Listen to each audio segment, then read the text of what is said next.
reservados. Entiendo que tenían hasta pues a finales de julio para hacer este balance y saber finalmente cuál es el estatus para evitar tantas afiliaciones indebidas que se habían presentado.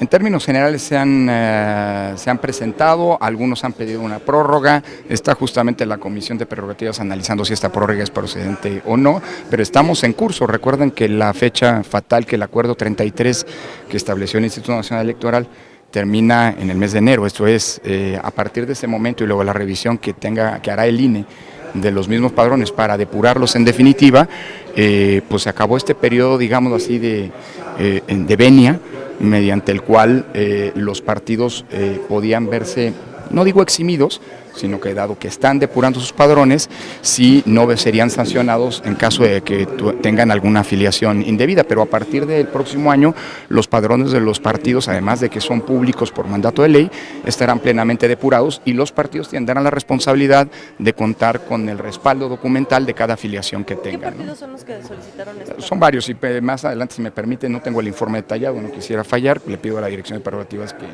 eventualmente haga un corte de caja para que ustedes tengan conocimiento puntual del dato. Consejero, se presenta una iniciativa donde se busca regular los salarios de quienes pertenecen a los organismos autónomos.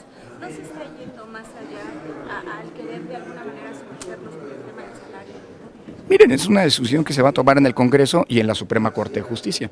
Eso ocurre en los sistemas constitucionales. Cuando hay un órgano, aunque sea el órgano que representa la voluntad popular, que atropella las normas constitucionales, pues para eso está el Poder Judicial, para salvaguardar el orden constitucional. Lo demás es una discusión pública que es pertinente que se dé. Y tendrá que afinarse, pues digo, las normas, no hay que olvidarnos que la Constitución es una norma compleja y el mismo artículo 127 establece una multiplicidad de elementos que tendrán que tomarse en cuenta. Lo hará, supongo, espero, la Cámara de Diputados y el Senado de la República a partir de insisto, a partir de estas iniciativas. De todos modos, la Cámara de Diputados tendrá que revisar, que acatar lo que la Corte ya mandató, es decir, que los salarios no pueden fijarse arbitrariamente, sino tienen que responder a una serie de ponderación, análisis objetivos y justificaciones que hasta ahora no han existido. Entonces, pues está un proceso de discusión en curso y bienvenido, después del cual todos nos tendremos que ajustar al mandato constitucional, como siempre ha ocurrido, por cierto. ¿Qué esperan de la reunión de hoy? Les vamos a presentar, los diputados nos han mandado una especie de cuestionario de dudas, de preguntas, que como órgano técnico nos presentaron y que hoy en un documento que les entregaremos y bueno, en la charla, en la plática que tendremos en el Instituto Nacional Electoral, pues solventaremos, es decir, son preguntas respecto del funcionamiento y eso se agradece, ¿no?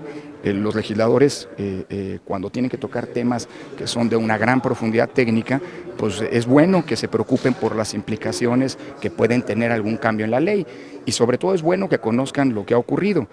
Buena parte de las preguntas tienen que ver con cuál ha sido el impacto y el aterrizaje de la reforma electoral de 2014. Entonces, pues lo que estamos haciendo, lo que vamos a hacer es justamente explicarles, dado que nosotros somos los instrumentadores de dicha reforma, cuáles fueron los puntos positivos, los puntos de fortaleza que trajo esa reforma y eventualmente cuáles son las áreas de oportunidad, ¿no? Pero va a ser una parte de un diálogo que está abierto y que entiendo está apenas empezando en términos de una eventual ponderación si es conveniente o no tener una reforma electoral, ¿no? ¿Esto quiere decir que esta reforma que planteó, o esta iniciativa que se había planteado en donde se planteaba la desaparición de los órganos locales, que era muy radical, ¿no? La unión, o las otras iniciativas como la unión de las direcciones de capacitación con organización, quedan totalmente descartadas y se puede decir que se empieza pues un nuevo proyecto o una nueva valoración?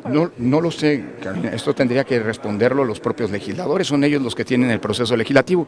Lo que sí es que este ejercicio de Parlamento abierto ha sido muy útil, creo yo, porque ha demostrado que muchas de las premisas de las que se partían en las más de 100 iniciativas, pues han sido premisas equivocadas, ¿no?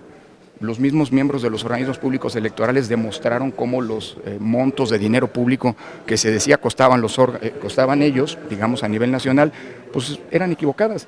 No estaban diferenciando lo que son el costo de del financiamiento a los partidos a nivel local de lo que es el costo de la organización electoral. Entonces yo creo que este es un ejercicio en el que los legisladores están pues, teniendo muchos más elementos para que al final del día tomen las decisiones que espero apunten al fortalecimiento de la democracia y no a su debilitamiento, ¿no? Consejero, ¿ya hay reunión con la Secretaría de Hacienda para discutir la financiamiento de los partidos? Yo no he tenido ninguna reunión, pero además la ruta está planteada desde hace 2 años.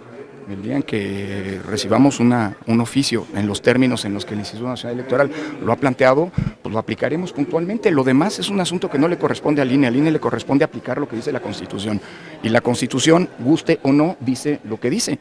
Y consecuentemente, pues lo demás es pertinente que sea el resultado de, o que involucre una amplia discusión pública entre los propios actores políticos. Y eso es algo que enriquece a la democracia. La democracia no es solamente que decía la mayoría. La democracia significa que las decisiones que se tomen, uno, procuren el máximo consenso, pero sobre todo sean informadas y sean ampliamente discutidas. Y eso es algo muy pertinente. Por ejemplo, hoy ya está sobre la mesa no solamente la iniciativa de algunos de reducir el financiamiento público, por cierto es una iniciativa, no sé si digo como dato, ¿no?, que ya se había presentado en el pasado. La presentó en su momento el Partido Acción Nacional cuando el Partido Acción Nacional estaba en el gobierno, la presentó en su momento el Partido Revolucionario Institucional cuando el Partido Revolucionario Institucional gobernaba, y ahora la presentan algunos diputados de Morena, que es el partido gobernante, digamos. No es algo nuevo, y es importante que en este sentido se discuta. Por ejemplo, se puso sobre la mesa pues, que eventualmente hay que también revisar si esta distribución de 30% igualitario y 70% proporcional a la votación obtenida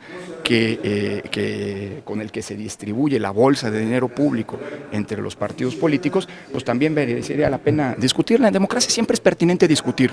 Lo que no se vale democráticamente es imponer sin esa discusión que es indispensable, porque al final las consecuencias pueden ser peores de lo que se busca remediar, ¿no? Consejero, usted nos había dicho que ya se había regresado este dinero, ya hay esta experiencia o esta ruta legal de que los partidos renuncien a una parte de este dinero.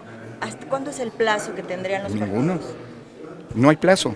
Recuerden ustedes que el dinero público a los partidos políticos se determina, como lo acaba de hacer la semana pasada el Instituto Nacional Electoral, aplicando la fórmula constitucional. Ese monto, pues, que al final tendrá que aprobar la Cámara de Diputados, pero tendrá que tener cuidado la Cámara de Diputados en no violar la Constitución, porque, insisto, es un mandato constitucional. Si no gusta que se cambie la fórmula, pero bueno, el mandato hoy es el que es, se distribuye a lo largo del año en 12 administraciones. Es decir, lo que le corresponde a cada partido se distribuye en los 12 meses del año por venir, y cada mes se le deposita a ese partido un 12avo. Hacienda le transfiere al INE el monto que corresponde, y en el mismo momento, el mismo día, se hace la transferencia de las cuentas del partido. El partido que con anticipación le pida al instituto que no se le deposite todo o en parte, pues bueno, eso se deja de depositársele y se le regresa a la Secretaría de Hacienda. Eso ya ocurrió en 2017. Varios partidos, no todos, hubo quien no optó por esa vía, que optó por otras vías, pero la única vía legal para poder hacer una reducción al financiamiento es esa que ha determinado el INE, pues utilizaron esta ruta, pero no hay ningún plazo. En cualquier momento, antes de que se deposite una administración, un partido puede decir si quiere o no que se recibirla en su totalidad, pero eso depende de los partidos, vuelvo a insistir. Lo demás pues es una discusión sobre la fórmula constitucional, y eso corre pues, por otra pero ruta, lo cierto ¿no? es que hasta ahora ningún partido ha renunciado a su administración, ni siquiera Morena, que había comprometido a hacerlo. Después de 2017 no ha ocurrido eso. Gracias. Gracias.